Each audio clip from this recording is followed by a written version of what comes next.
자, 그러면 우리 명재성 의원과 함께 얘기를 좀 나눠보도록 하겠습니다. 일단 명재성이나 명재상 이렇게 불리는 부분이 있거든요.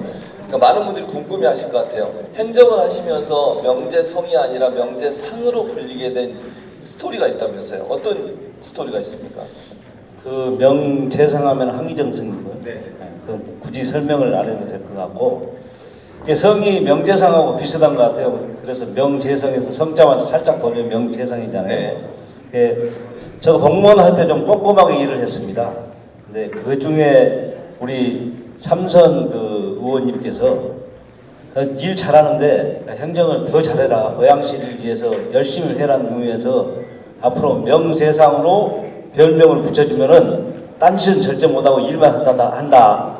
그러면서 명재상이라는 별명을 붙여줬습니다. 그 명재상이라는 타이틀이 있기 때문에 사실 공직생활하면서 다른 생각을 할 수 없고, 시련이 있었지만은 그 별명 때문에 39년 공직생활을 아무 탈 없이 공조군장을 받았습니다. 그 타이틀 때문에 군장까지 받은 것 같습니다. 근데 의원님 또 하나는 이제 책의 내용을 좀 얘기를 해봐야 되겠는데, 책에 보면 어린 시절부터 쭉 기록을 하셨잖아요. 우리가 사진도 AI로 만든 사진도 봤지만 기본적으로 고흥에서 태어나셔가지고 그렇게 집안 형편이 풍부하지 않았잖아요. 그럼 그 당시에는 공부를 할 수밖에 없었던 어린 시절의 환경이었다면서요? 우리 고흥이 네. 그때 68년 전에는 바다였습니다.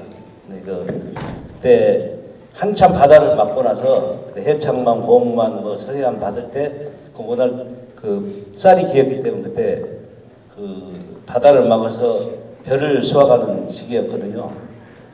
시골에서 농사만 짓다 보면 다 우리 세대가 그랬지만 다들 어려웠습니다. 하루 새끼 먹기도 어려울 시절이었기 때문에 우리 또 특히 우리 부모님 같은 경우에는 제가 이남 이녀인데 우리 어머님이 17살 때 그때 시집을 가셨어요.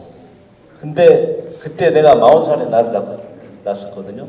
그리고 우리 형님하고 한 17살 차이 갭이 나는데, 그러다 보니까 식구들 먹여 살리려고 얼마나 힘들었겠습니까? 그래서 어린 시절이 상당히 어려웠고, 그것 때문에 좀 초등학교, 중학교 때 좀 더 탈출하기 위해서 공부를 할 수밖에 없는 그런 상황이 있었습니다. 그러니까 고향을 탈출하고 싶었고 또 가난을 탈출하고 싶었고 이런 의미들이 담겨져 있네요, 결국.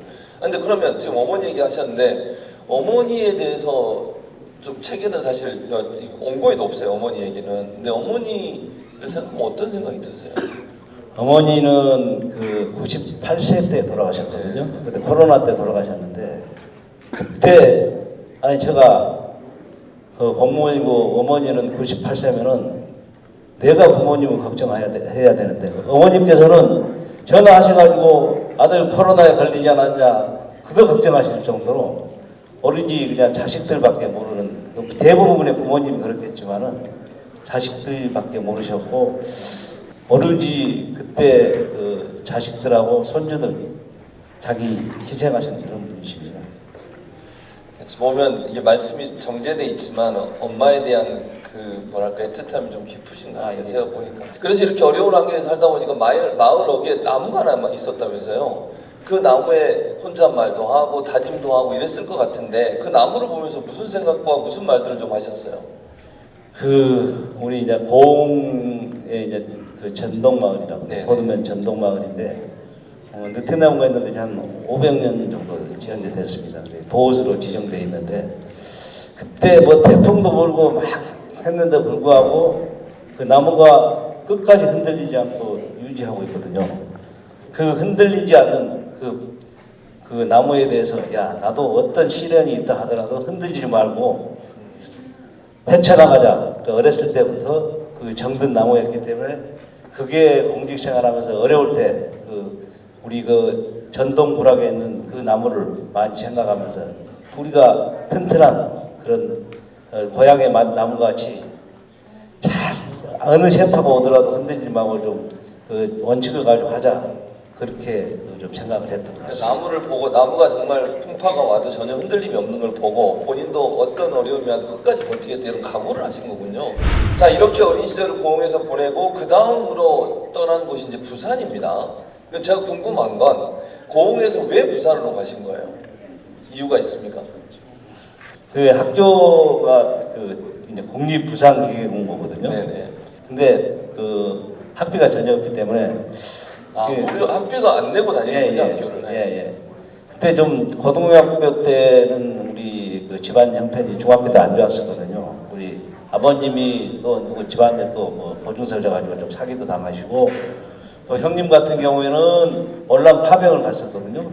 돌아오시고 나서 그때 또 한창 리비아 건설 붐이 있으면서 그 노동력 가지고 우리 그 갔던 시기였어요. 그래서 저 혼자서 생각할 때, 야, 이게 내가 부모님은 연로하시고 그런데 고등학교를 인문계 고등학교를 갈 수 있겠냐? 학비 때문에. 네, 그래서 다들 계시면 그때 우리 세대가 한참 어려울 때이기 때문에 그 국립고등학교를 갔던 것 같습니다. 그래서 부산으로 가셨고. 그래서 이제 사실 명재성 의원은 행정을 하면서 그 일하시는 분들이나 아니면 시민들 이런 분들이 느끼시는 어려움들을 잘 찾아내서 해결하는 그런 여러 가지 일들을 하셨어요. 대표적인 사례가 보니까 희망보직 신청제. 이건 지금은 거의 뭐 다 합니다. 근데 그 당시 처음 시작할 때만 해도 이게 그렇게 많이 하는 게 아니었죠. 그 인사를 할 적에 그 전까지만 해도 인사부서에서 자기만 아는 사람만 골라서 이제 친한 사람만 해서 인사를 배치시키는 뭐 그런 시스템이었거든요. 그 인사 팀장 할 때 희망보직 신청서를 해가지고 전산으로 만들었습니다. 전산으로 만들어서 본인이 가고자 하는 부서, 그다음에 그 왜 내가 가야 되느냐, 나 특기는 뭐다, 그리고 직장 상사가 이 직원은 어느 것을 잘하고 어떤 부분은 좀 약하고 어느 부서에 가면 좋겠다. 부서장 의견도 듣고 또 동료들 간에도 그 서로 의견을 가지고 또 부서도 추천하고 이제 그런 시스템을 만들었거든요. 아마 최초로 만들고 해서 그때 인사혁신서에서 이제 우수상도 받고 그랬습니다. 그 제도로. 그 시스템을 사실은 적용을 했으면은 정말 적소에 그 직원들을 배치시킬 수 있고 그 결과가 다시 결국은 시민들한테 그 직원들 일을 잘하면 시민들한테 돌아가는 거 아닙니까? 그리고 또 하나, 그 옛날에는, 요즘은 이제 안 쓰는데 옛날에는 건축 자재 중에 성면이 많이 들어갔잖아요. 1급 발암물질이 들어있다고 그래서 이거 지금 다 제거하고 있는데 그것도 성면 제거 작업도 밀어붙이신 거죠, 본인이?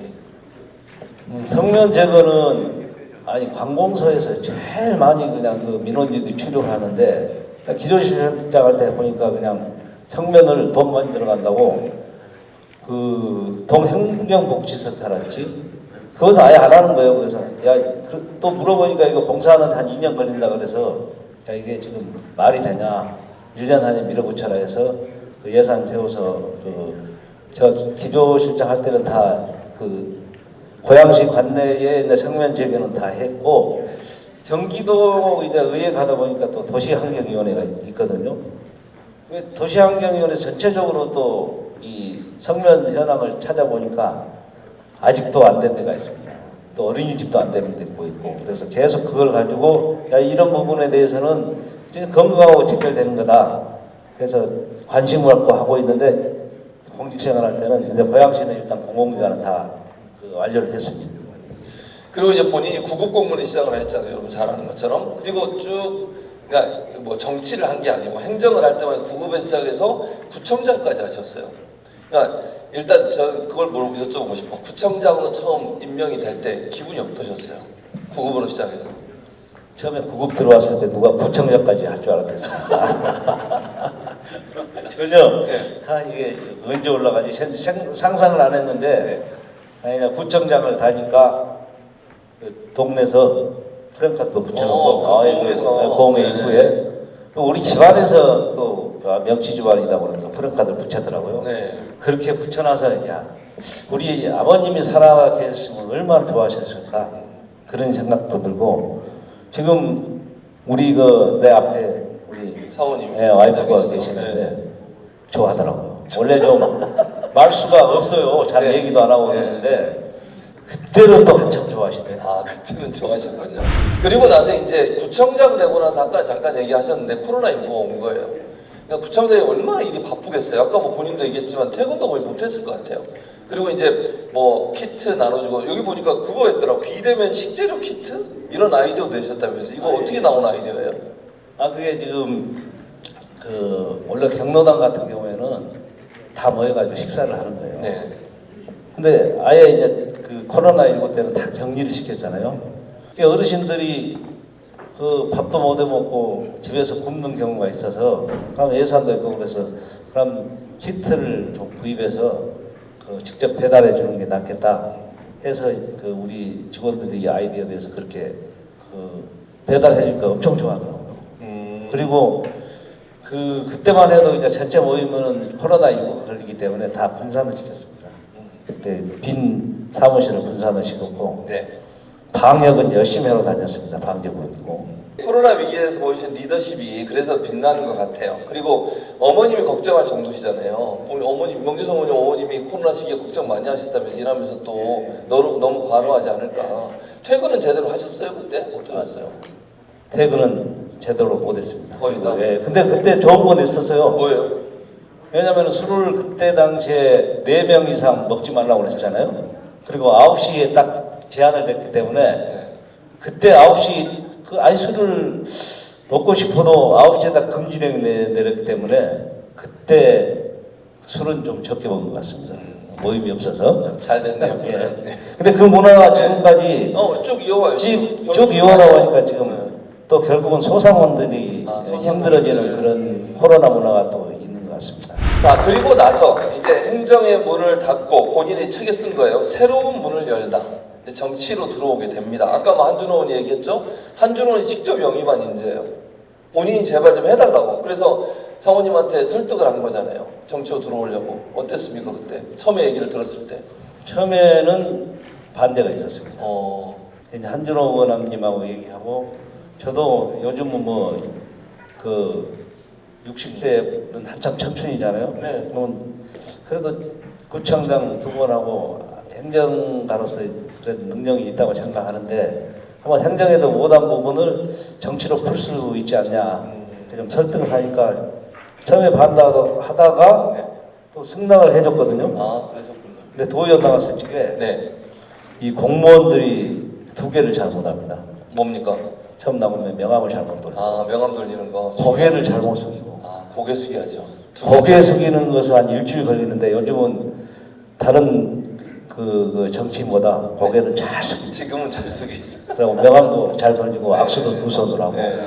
그게 집회도 많이 하세요. 1인 시위 엄청 하십니다. 돌아다니면서. 그 이제 시청 앞에서 네. 1인 시위를 하는데 옛날 같은 공무원들 못 하거든요. 다 아는 사람이고 그렇죠. 지나가면서 인사하고 막 이러잖아요. 요즘은 또. 떳떳하게 해요. 그냥. 근데 이게 정치를 이제 하셨잖아요. 거의 4년 돼 가시는데 좋은 정치는 뭐라고 생각하세요, 의원님? 어떻게 정의할 수 있다고 생각하세요? 좋은 정치는 결국은 시민들한테 좀 편안한 삶을 주는 거. 그게 목표하는 모든 정치인이 지향적이지 않겠습니까? 그 한정된 예산을 가지고 어떻게 하면은 그 예산을 적재적소에 저 시민들을 위해서 쓰느냐. 그 결국은 정치는 정치 자신을 위한 게 아니고 이제 시민, 네. 이제 국가 같은 국민을 위한 그런 정치가 바른 정치라고 생각합니다. 네. 그 교수님이 되게 잘하시잖아요. 아니 무슨 말씀이세요? 같이 잘 해보시죠 뭐. 어쨌든 그렇습니다. 제가 이제 명재성 같이 좀 좋은 정치를 할 수 있도록 제가 어드바이스를 좀 하도록 하겠습니다.